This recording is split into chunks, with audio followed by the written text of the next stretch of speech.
Mister ladies channel viewers அனைவருக்கும் வணக்கம்.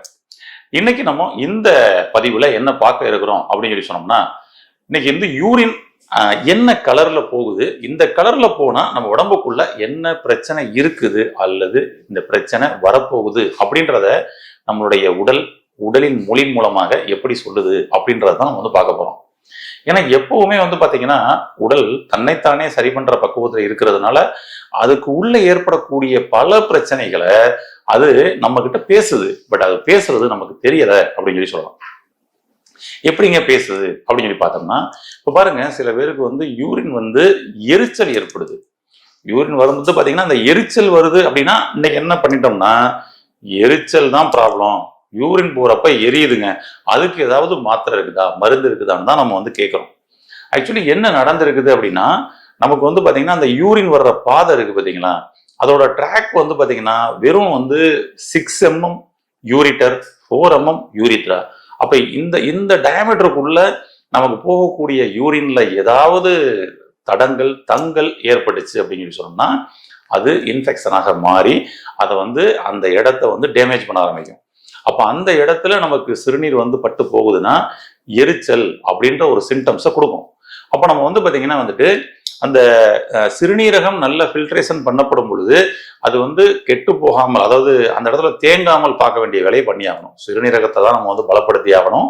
அப்ப அந்த இடத்துல வந்து பாத்தீங்கன்னா வந்து இன்ஃபெக்ஷன் ஆகி நமக்கு வந்து எரிச்சல் கொடுக்காம ஒரு சூழலை நம்மளால ஏற்படுத்த முடியும். எப்படி பண்ணலாம் அப்படின்றதையும் நம்ம பின்னாடி பார்ப்போம். அது போல வந்து பாத்தீங்கன்னா யூரின் வந்து கடுத்துக்கிட்டு போகுதுங்க, யூரின் வந்து அப்படியே கடுத்துக்கிட்டு போகுதுங்க. இப்ப எரிச்சல்ன்ற சிம்டம்ஸ் வேற. எரிச்சல் வந்து பாத்தீங்கன்னா உங்களுக்கு வந்து உள்ள வந்து ஏதாவது இன்ஃபெக்ஷன் இருக்கலாம், அல்லது அதுல இருந்து ஏதாவது பஸ்ஸல்ஸ் வரலாம், அதுல இருந்து ஏதாவது வந்து குளுக்கோஸ் வந்து லீக்கேஜ் ஆகலாம், சரிங்களா, புரோட்டீன் லீக்கேஜ் ஆகலாம், இப்படிலாம் சொல்லலாம். அது போல வந்து பாத்தீங்கன்னா வந்து அந்த யூரின் வந்து பாத்தீங்கன்னா கடுக்குது அப்படின்பாங்க. கடுக்குதுன்னா இது வந்து பாத்தீங்கன்னா சூடு உங்களுடைய பிளேடர்ல அதிகமா தாக்கப்பட்டிருக்குன்னு அர்த்தம். உங்க பிளேடர்ல வந்து சூட்டை நீங்க குறைச்சிட்டீங்கனாலே ஆட்டோமேட்டிக்கா என்ன ஆகும், உங்களுக்கு யூரின் வந்து கடுக்கிறது நின்றும். ஓகே, இதுக்கு என்ன சொல்யூஷன் அப்படின்றதையும் நம்ம வந்து பின்னாடி பார்க்கலாம். அது போல வந்து பாத்தீங்கன்னா யூரின் பாத்தீங்கன்னா சில பேருக்கு நுரையா போகும்.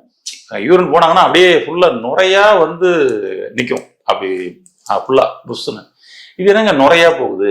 இந்த நுரையா போகுதுன்னா கூட உங்களுக்கு புரோட்டீன் லீக்கேஜ் ஆகுது அப்படின்னு சொல்லி சொன்னோம்னா நுரையா போகும். அது போல வந்து பாத்தீங்கன்னா வந்துட்டு உங்களுக்கு வந்து பாத்தீங்கன்னா அது வழியே வந்துட்டு குளுக்கோஸ் லீக் ஆகலாம். குளுக்கோஸ் லீக் ஆனாலும் அது மாதிரி வரும். ஆனா குறிப்பா புரோட்டீன் லீக்கேஜ் தாங்க. ஓகே, நுரையா போகுது அப்படின்னா அப்போ நம்ம உடனடியா நம்ம அதை வந்து பாத்தீங்கன்னா வந்து சரி பண்றதுக்குரிய ஒரு முயற்சியை ஏற்படணும். ஓகேங்களா? அது போல வந்து பாத்தீங்கன்னா யூரிக் ஆசிட் அப்படின்னு சொல்லி சொல்லுவோம். நம்மளுடைய மெட்டாபாலிசம் டாக்சின்ஸ் தான் யூரிக் ஆசிட்டா வந்து நமக்கு வந்து வெளியேறும். யூரிக் ஆசிட்னு சொல்லிட்டு நீங்க வந்து யூரின் கல்ச்சர் டெஸ்ட் எடுத்து பார்க்கப்படும் பொழுது உங்களுக்கு தெரியும். அப்போ வந்து அந்த யூரிக் ஆசிட் வந்து இந்த அளவை விட கூட இருக்குது, கூட காமிக்குது அப்படிங்கும் பொழுது என்னன்னா நமக்கு வந்து எக்ஸஸா யூரிக் ஆசிட் வருது. அது என்ன அர்த்தம் அப்படின்னா, நம்ம உடம்புல இருந்து வியர்வை மூலமாக வெளியேறக்கூடிய கழிவுகள் உங்களுக்கு சிறுநீர் கழிவுகளாக வெளியேறிக்கிட்டு இருக்குது அப்படின்றத அர்த்தம். ஏன்னா இதுக்கும் இந்த ரூட் இருக்குது, இந்த பாதை இருக்குது, பட் எக்ஸஸா வெளியேறிக்கிட்டு இருக்குது, அதான் ஒரு விஷயம். ஓகே, அப்ப அந்த மாதிரி யூரிக் ஆசிட் கழிவுகள் எக்ஸஸா வியர்வை கழிவுகள் போகுது அப்படின்னா அவங்களுக்கும் நுரையா இருக்கும் யூரின். கவனிச்சு பாருங்க. அப்ப நம்ம எதை சரி பண்ணணும்? யூரிக் ஆசிட் வந்து வியர்வை வழியாக எக்ஸஸா வெளியேறிச்சுன்னா நமக்கு யூரின் வந்து நுரையா போறது நமக்கு வந்து தடுக்கப்படும். அது போல வந்து பாத்தீங்கன்னா சில பேருக்கு யூரின் வந்து பாத்தீங்கன்னா மஞ்சள் கலர்ல போகும். ஓகேங்களா? மஞ்சள் கலர்ல போகும். இது என்னங்க யூரின் வந்து மஞ்சேர்னு போகுது அப்படின்ட்டு. இது நம்ம வந்து சில சமயங்களை அனுபவிச்சிருப்போம். ஓகேங்களா? மஞ்சள் கலர்ல போகுதுன்னா அவங்களுக்கு வந்து மஞ்சள் காமாலை இருக்குது அல்லது வரப்போகுதுன்னு கூட சொல்லலாம். ஏன்னா வர்றதுக்கு முன்னாடியே கூட இந்த மாதிரிலாம் அலர்ட் காமிச்சிடும். ஆமா, அப்போ வந்து பாத்தீங்கன்னா அப்பயே மஞ்சளா போகுது அப்படின்னா நீங்க ஒரு வெள்ளை துணியில பிடிச்சா கூட அந்த துணியே வந்து மஞ்சள் கலருக்கு மாறும். அவ்வளவு தலைக்கு மஞ்சளா போகுது அப்படின்னா அவர்களுக்கு மஞ்சள் காமாலை வரப்போகுது அல்லது வந்திருக்குன்றது அர்த்தம். அது அந்த மஞ்சள் கலர் வந்து பாத்தீங்கன்னா வந்துட்டு மஞ்சள் காமாலை இருந்தாதான் இல்ல, உங்களுக்கு அதிகப்படியான சூடு, பாடியில அதிகப்படியான சூடு ஏறிச்சுன்னா அப்பயும் யூரின் கலர் மஞ்சள் கலர்ல போகும். ஓகே, ஆமா. அப்ப நம்ம எதை சரி பண்ணணும்னு உங்களுக்கு தெரியும். இதுக்கெல்லாம் ஈஸியான சொல்யூஷன் பின்னாடி பார்ப்போம். அது போல வந்து பாத்தீங்கன்னா சில பேருக்கு ஆஷ் கலர்ல போகும். யூரின் கலர் வந்து பாத்தீங்கன்னா ஆஷ் கலர்ல எப்படி இருக்கணும்? அப்ப யூரின் எப்படி நார்மல் தான் எதுங்க அப்படின்றீங்களா? சொல்றேன். யூரின் ஆஷ் கலர்ல போகும், ஒரு மாதிரி சிமெண்ட் கலர் மாதிரி போகும். இந்த மாதிரியும் போகக்கூடாதுங்க. இந்த மாதிரியும் வந்து போகுது அப்படின்னு சொல்லி சொன்னோம்னா நம்மளுடைய மெட்டாபாலிசம் டாக்சின்ஸ் உள்ளுக்குள்ள சிறுநீரகத்துக்குள்ள தேக்கம் இருக்குது அப்படின்னு சொல்லி அர்த்தம். இன்னொரு விஷயம் என்னன்னா, அவங்க வந்து ஏதாவது ஒரு கெமிக்கல் ஃபேக்டரியில வேலை பார்க்கக்கூடிய நபர்களாக இருக்கலாம், அல்லது கெமிக்கல் மருந்து மாத்திரைகள் அதிகமாக எடுக்கக்கூடிய நபர்களாக இருக்கலாம். அவர்களுடைய யூரினும் ஆஷ் கலர்ல போகும், ஆஷ் கலர்லையும் போகக்கூடாது. ஓகே, அப்ப நார்மல் பொசிஷன் என்னதான் அப்படின்னு சொல்லி பார்த்தோம்னா, நார்மலா வந்து பாத்தீங்கன்னா பியூர் ஒயிட்ல போகணுங்க. இந்த பியூர் ஒயிட்ல போகணும். ஒரு நாளைக்கு 6 முறை யூரின் போகணும். அந்த யூரின் வந்து போகப்படும் பொழுது நமக்கு வந்து அதை அடக்கக்கூடிய அளவுக்கு திறன் இருக்கணும். ஏன்னா நமக்கு அந்த மாதிரி தான் ஒரு சிஸ்டம் வந்து நமக்கு வந்து அமைச்சுக்கிறாங்க.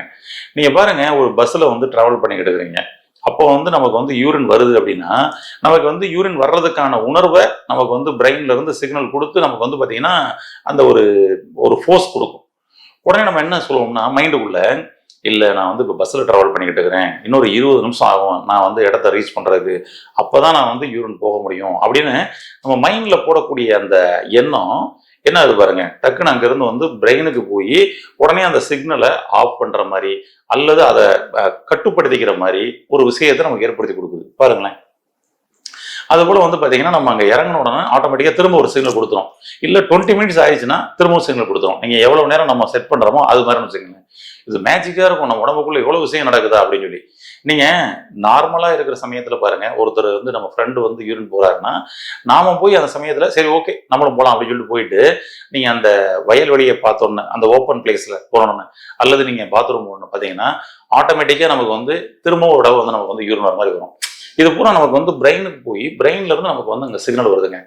அப்ப ஒருத்தருக்கு அடக்கவே முடியல அப்படின்ற ஒரு கண்டிஷன் ஏற்படுதுன்னா அப்ப என்ன பாருங்க, இந்த சிக்னல் நமக்கு வந்து பாத்தீங்கன்னா வந்து சரியாக போகலன்னு அர்த்தம். இதெல்லாம் நர்வஸ் சிஸ்டம். இந்த நர்வஸ் சிஸ்டம் மூலமாக சிஎன்எஸ் சிஸ்டம் சொல்லுவோம், சிஎன்எஸ் நர்வஸ் சிஸ்டம் வழியாக இங்க போய் பிரெயினுக்கு கனெக்ட் ஆகி திரும்ப சிக்னல் வரணும். அப்ப நர்வஸ் வீக்கா இருக்குது, நரம்பு சம்பந்தப்பட்ட கம்ப்ளைண்ட்ஸ் இருக்குதுன்னா அவர்களுக்கு யூரினை அடக்க முடியாது. இன்னைக்கு டயபெட்டிக் பேஷண்ட்ஸ் எல்லாம் கூட வந்து பாத்தீங்கன்னா 2வது ஸ்டேஜான டயபெட்டிக் நியூரோபதி அப்படின்னு சொல்லி சொல்லுவோம். அந்த ஸ்டேஜ் வந்துருச்சுன்னா அவங்களுக்கும் யூரினை அடக்கவே முடியல. இப்போ நர்வஸை தான் நம்ம வந்து பலப்படுத்தி ஆகணும். ஓகேங்களா? அது போல வந்து பாத்தீங்கன்னா சில பேருக்கு தூக்கத்திலேயே யூரின் போயிருது. அப்ப தூக்கத்திலேயே வந்து யூரின் போகுதுங்க, இதை எப்படி நம்ம வந்து கட்டுப்படுத்துறது? இங்கேயும் அதே தான், அவர்களுக்கும் பிளேடர் வீக்கா இருக்குன்னு அர்த்தம். நீங்க தூக்கத்துல யூரின் போற கம்ப்ளைண்ட்ஸ் இருக்கிறவங்க எல்லா பேரையும் கேட்டு பாருங்க, அவங்களுக்கு வந்து பயம் அப்படின்ற ஒரு பதிவு வந்து அவங்களுக்கு வந்து பதிவாயிருக்கும். அவங்களுடைய சப்கான்சியஸ் மைண்ட்ல பயம்ன்ற ஒரு பதிவாயிருக்குதுன்னா கன்ஃபார்மா அவங்க வந்து பாத்தீங்கன்னா தூக்கத்துல யூரின் போவாங்க. இது சின்ன குழந்தைகள்ல இருக்கும். அப்ப நாளடைவுல இது சரியாயிரும், ஒரு 5 இயர்ஸ்ல சரியாயிரும் அப்படின்னு சொல்லிட்டு நமக்கு சின்ன குழந்தையா இருக்கப்ப சொல்லி பார்த்தாங்க. ஆனா பாத்தீங்கன்னா இது வந்து 18 வயசு ஆனாலும் 20 வயசு ஆனாலும் இன்னும் நிறைய பேர் பெரியவங்களா ஆனதுக்கு அப்புறமும் கூட இது இருக்குதுங்கன்னு சொல்லக்கூடியவங்களும் சில பேர் இருக்கிறாங்க. அவங்க சப்கான்சியஸ் மைண்ட்ல எப்ப அந்த பயம்ன்ற பதிவு நீக்கப்படுதோ அப்பதாங்க அங்க வந்து பாத்தீங்கன்னா பிளேடர் ஸ்ட்ராங் ஆகும். அப்போ உங்களுக்கு வந்து யூரின் வந்து நைட்டு தூக்கத்துல கழியிறது இருக்காது. அதுபோல சில பேருக்கு வந்து பாத்தீங்கன்னா குறிப்பா பெண்களுக்கு தும்மும் பொழுது இருமும் பொழுதுலாம் யூரின் வந்து லீக் ஆயிடும். இது வந்து பாத்தீங்கன்னா இதுவும் யூரினரி பிளேடர் வீக்கா இருக்குன்னு தான் அர்த்தம். இது நிறைய பேர் ஆண்களுக்கும் இன்னைக்கு இருக்குது, பெண்கள் இதுல அதிகமா இருப்பாங்க. தும்பும் பொழுது அதை விற்கும் பொழுது ஓகேங்களா, அது இருமல் வரப்படும் பொழுது அவங்களுக்கு வந்து யூரின் கொஞ்சம் லீக் ஆகும். இதுவும் இருக்கக்கூடாதுதான், பிளேடரை தான் ஸ்ட்ராங் பண்ணி ஆகணும். இவர்களுக்கும் சப்கான்சியஸ் மைண்ட்ல பயம் என்ற ஒரு பதிவாயிருக்கும். சரி, இந்த மாதிரிலாம் வந்துருச்சுங்க, இதுக்கு என்ன பண்ணலாம்? என்னோட யூரினை திரும்பவும் நான் நார்மல் ஆக்கணும். மஞ்சள் கலர்லையும் போகக்கூடாது, ஆஷ் கலர்லையும் போகக்கூடாது, நுரையோடையும் போகக்கூடாது. ஓகேங்களா? கட்டாயம் போகக்கூடாது, எரிச்சலும் வரக்கூடாது, கடுக்கவும் கூடாது. ஓகே, தூக்கத்துல நமக்கு வந்து யூரினும் லீக் ஆகக்கூடாது. இதுக்கு எல்லாம் சேர்த்து ஏதாவது ஒரு சொல்யூஷன் இருக்குதா அப்படின்னா நிச்சயமா இருக்குது. இது ஃபர்ஸ்ட் நமக்கு வந்து பாத்தீங்கன்னா வந்துட்டு அந்த அந்த ஆர்கன், அதாவது யூரினரி பிளேடர், யூரிட்டர், கிட்னி, இந்த ஏரியா இருக்கு பாத்தீங்கன்னா அந்த கூபக மண்டலம், இது அதிகப்படியான வெப்பம் ஏற்படுறதுனாலதான் வருது. அப்ப இத கூலிங் பண்ணணும். இந்த மாதிரி கடுக்கிறவங்க என்னங்க பண்ணலாம் அப்படின்னா, நீங்க வீட்டுல தண்ணி குடிக்கிறீங்க பாத்தீங்களா, அந்த தண்ணி வந்து பாத்தீங்கன்னா நீங்க பானையிலேயே ஓகேங்களா, பானை மண்பானை பானை வச்சுக்கலாம், அல்லது நார்மலா காசி பானை கூட நீங்க வச்சுக்கலாம். அதுல நீங்க தண்ணி பிடிச்சி வச்சு அதுல வந்து பாத்தீங்கன்னா ஒரு காட்டன் துணியில தேத்தான் கொட்டை, சரிங்களா, ஒரு தேத்தான் கொட்டை ஒரு 10 கொட்டை போடுங்க. அதுக்கப்புறம் வெட்டி வேர் இருக்கு பார்த்தீங்களா, அந்த வெட்டி வேர் வந்து கொஞ்சம் போட்டுங்க. ஓகேங்களா? ஆமாம். நன்னாரி. ஓகே, அவ்வளோதாங்க. எல்லாம் சேர்த்து அப்படியே ஒரு முடிச்சு போட்டு அந்த காட்டன் முடிச்சை கொண்டு போயிட்டு அந்த பானையில் போட்டுருங்க. ஓகே, நீங்கள் குடிக்கக்கூடிய தண்ணி பானை இருக்கு பார்த்தீங்கன்னா அதில் போட்டுருங்க. ஒரு 8 மணி நேரம் அதுக்குள்ளே கிடக்கணும் குறைஞ்சபட்சம். அதுக்கு மேலே எவ்வளோ நேரம் இருந்தாலும் ஒன்றும் தப்பு இல்லை. ஒரு 8 மணி நேரம் அப்படியே போட்டு வச்சிருங்க. இதோட எசன்ஸ் நல்லா அப்படியே அதில் இறங்கிருங்க. அந்த தண்ணியை நீங்கள் குடிச்சிட்டு வாங்க. உங்களுக்கு எப்பெல்லாம் தண்ணி தாகம் எடுக்குதோ, எப்பெல்லாம் நீங்கள் தண்ணி குடிக்கணுமோ அப்போ எல்லாம் இந்த தண்ணியை குடிச்சிட்டே வாங்க. என்ன மாற்றம் நடக்குதுன்னு பாருங்க. 1 or 3 daysலயே உங்களுக்கு எரிச்சல் சரியாயிரும். ஓகேங்களா? கடுக்கிறது சரியாயிரும். அதுக்கப்புறம் உங்களுக்கு வந்து பார்த்தீங்கன்னா யூரின் கலரும் வந்து பார்த்தீங்கன்னா அப்படியே மாறிக்கிட்டே வரும், சேஞ்ச் ஆகிட்டே வருங்க. ரொம்ப அருமையாக நமக்கு வந்து சப்போர்ட் பண்ணி கொடுக்கும். ஓகேங்களா? அதுபோல சிறுநெருஞ்சில், பெருநெருஞ்சில், ஓகேங்களா?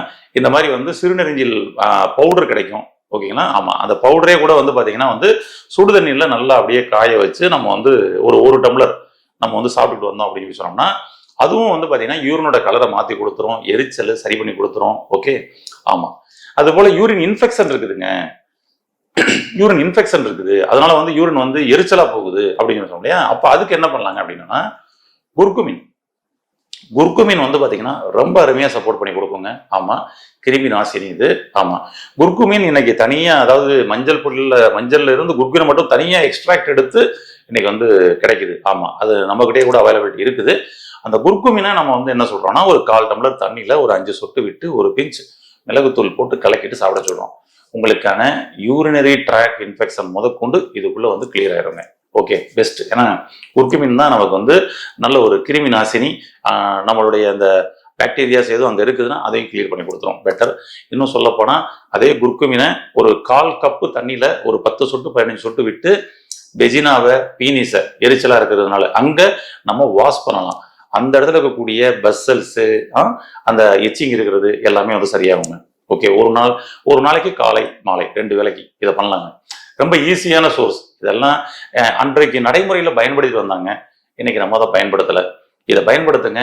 உங்களுடைய சிறுநீரகம் மண்டலம் சம்பந்தப்பட்ட, யூரினரி ட்ராக் சம்பந்தப்பட்ட, யூரின் சம்பந்தப்பட்ட பல பிரச்சனைகள் இதுக்குள்ள சரியாகும். இதை பயன்படுத்தி ஆரோக்கியமடைய வாழ்த்துக்கள். இதுபோல் மீண்டும் ஒரு நல்ல பதிவில் சந்திப்போம். நன்றி.